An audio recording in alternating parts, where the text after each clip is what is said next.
పెదపల్లి జిల్లా గోదావరికని ప్రభుత్వ జూనియర్ కళాశాల ఆవరణం మందుబాబులకు అడ్డాగా మారింది. రాత్రి సమయంలో మద్యం సేవించి మద్యం సీసాలు, నీటి ప్యాకెట్లను, గ్లాసులు, ఇతర వస్తువుల్ని అక్కడే వదిలేసి వెళ్తున్నారు.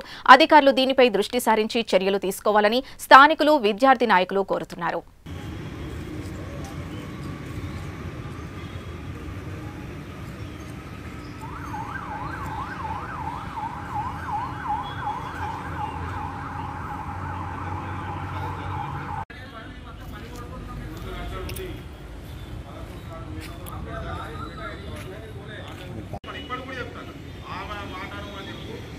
మరుక్షణం ఆమెగా ఎట్లా అయ్యిందనేది అదే వ్యవస్థ ఏం చేస్తున్నారు. నా పేరు కొంటు సాగర్, డివైఎఫ్ఐ యువజన సంఘం జిల్లా కార్యదర్శి.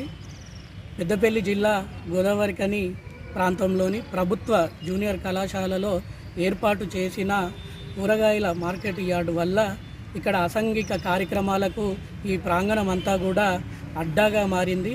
కాబట్టి దీని మీద వెంటనే పోలీస్ అధికారులు, సంబంధిత అధికారులు అందరూ కూడా వెంటనే తగిన చర్యలు తీసుకొని దీన్ని పునరావృతం కాకుండా చూసుకోవాలి.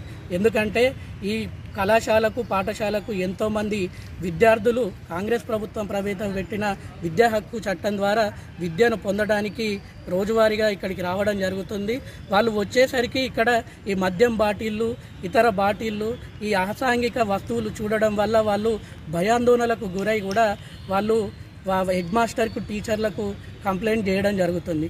కాబట్టి పోలీసు శాఖ వారు వెంటనే దీని మీద, ఈ ప్రాంగణం మీద, ఈ మైదానం మీద పటిష్ట నిఘా పెంచి ఇటువంటివి కూడా పునరావృతం కాకుండా తగిన చర్యలు తీసుకోవాలని మేము డివైఎఫ్ఐగా విజ్ఞప్తి చేస్తూ ఉన్నాం.